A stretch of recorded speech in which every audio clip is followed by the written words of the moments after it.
estamos de volta com o segundo bloco do nosso Fiscalização Pública. Se você chegou agora, eu te conto que quem está batendo um papo com a gente hoje é a vereadora Lorene, do PPS, que se envolveu aí numa história de aposentadoria dos professores, né, vereadora?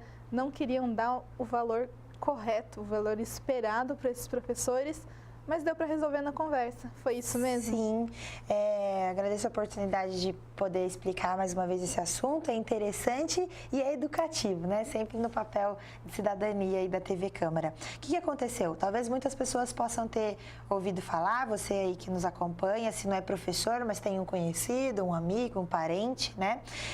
Acontece que o Estatuto do Magistério de Taubaté foi uma discussão ampla, democrática, uma construção muito positiva, inclusive um legado, né, do trabalho da hoje deputada federal Poliana Gama, que é presidente do meu partido, do PPS, que de forma muito comprometida organizou isso na cidade e chegou a efetivamente acontecer. Antes disso, e ele é um marco para a cidade de Taubaté, para a educação, para os professores, porque antes deles não se tinha nada, né? Os professores estavam lá, né, sem essa regulamentação da classe, do seu trabalho. E aí, com o Estatuto do Magistério, uma série de regras, de organizações do sistema de trabalho dos professores passou a vigorar, e um dos artigos desse Estatuto foi questionado, né, a inconstitucionalidade dele por algum cidadão aí da sociedade, né, se utiliza um nome, mas não precisa de uma identificação formal para entrar com processos desses na justiça. E aí questionou lá a constitucionalidade de um artigo que falava da aposentadoria dos professores, né, da forma como eles se aposentavam. Isso causou um transtorno, porque aí veio a inconstitucionalidade, a Prefeitura de Taubaté, que seria a parte envolvida nessa inconstitucionalidade, né, na aplicação da lei. Ela não questionou, então o prefeito municipal não entrou com recurso, né, não fez a defesa dessa ADIM, dessa ação de inconstitucionalidade que sofreu o artigo da lei do Estatuto do Magistério.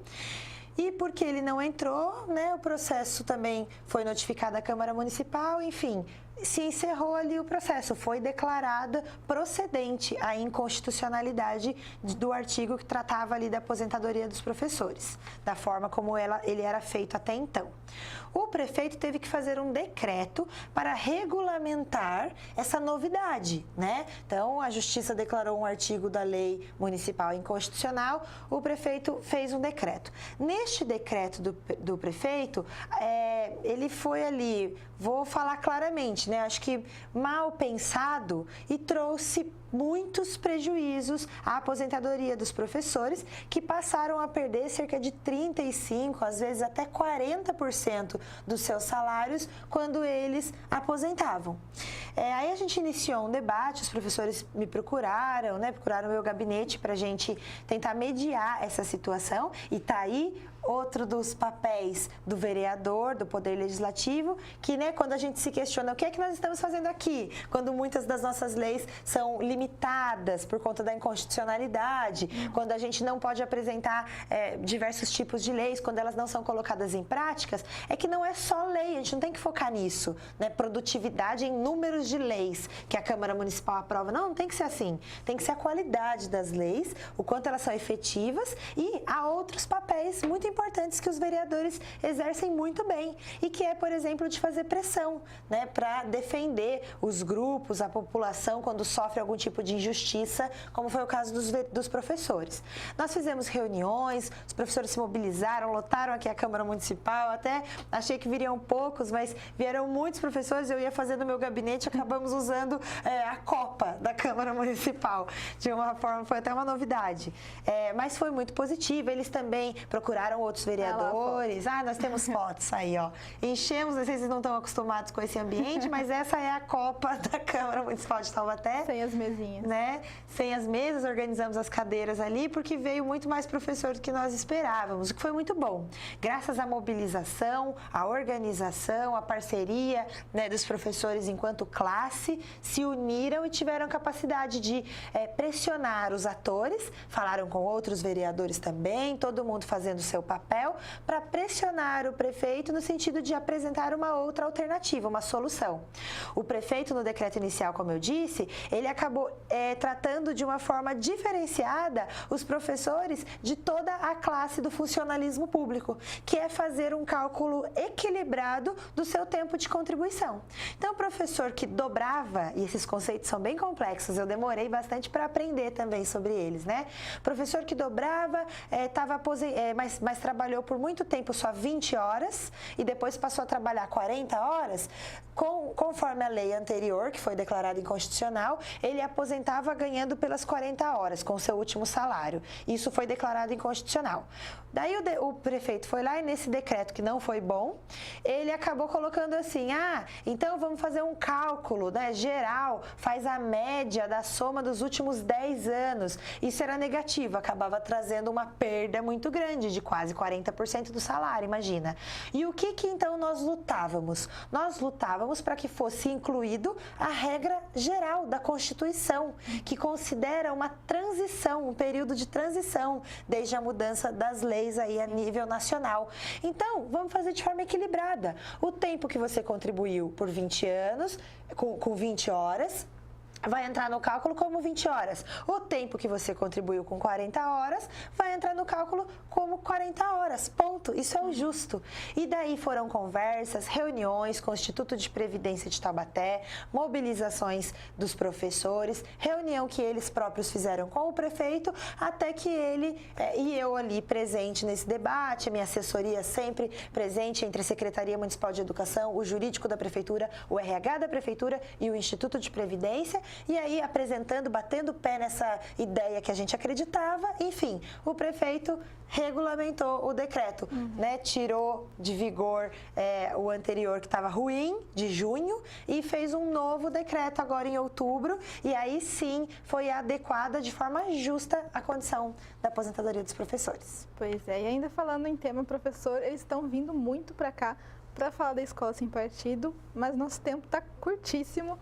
E eu sei que você tem 3 convites para fazer, então, de 3 audiências. Uma da Escola Sem Partido, a outra são dos conselhos municipais e Cidade Criativa. Então, em 3 minutinhos, vereadora, vamos lá, um convite bem prática, rápido. Porque o outro assunto era complicado mesmo para tentar explicar, né?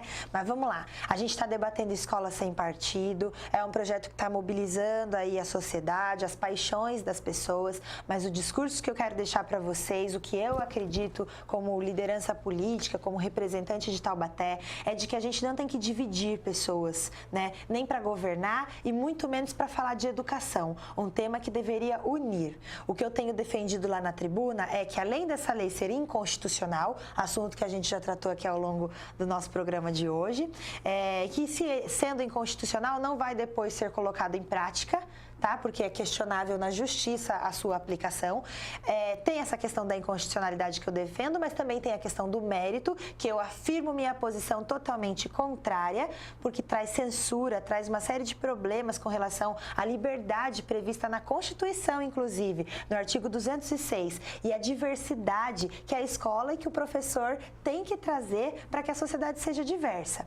Mas, diante disso, não vamos dividir, vamos unir as pessoas no entendimento de melhorar a qualidade da escola. A gente já tem, Tânia, ferramentas disponíveis hoje na lei que já podem ser usadas. Se um professor faz abuso, né, da sua forma, e que pode acontecer, da sua forma de ensinar, sendo muito firme numa posição, defendendo uma coisa em detrimento de outra, se um aluno se sentir lesado, já há ferramentas disponíveis. A própria Associação de Pais e Mestres, levar o assunto para a coordenação e, sendo ferido algum direito da criança, do adolescente ou do jovem estudante universitário, por exemplo, há já ferramentas que as instituições colocam para questionar a postura desse professor, abrir sindicância, avaliar o que está sendo realizado. Então, não é esse projeto que vai fazer diferença. Também não é esse projeto que está trazendo um cenário tão gravíssimo, infelizmente, com argumentos de paixão, né, de algumas pessoas que defendem escola sem partido, que é algo que improvável, impossível de acontecer. Todas as as pessoas carregam as suas ideologias. Eu estou falando aqui com vocês, a mídia, a TV, o rádio, as pessoas falam trazendo aquilo que elas viveram na história delas, aquilo que elas acreditam. Então não existe a gente falar sem ideologia, né? E aí ele é tão improvável, esse projeto, e também não é condizente com a realidade, porque se fosse verdade que a gente estivesse vivendo um caos na educação de professores doutrinadores, a gente não teria pessoas que acreditam em coisas diferentes. Nós não temos aqui uma própria situação em que tem pessoas contrárias e pessoas favoráveis à escola sem partido? Se os professores estivessem sendo tão doutrinadores assim, não haveria divergência, porque todo mundo estaria doutrinado. Então, os professores estão falhando nessa doutrinação, né?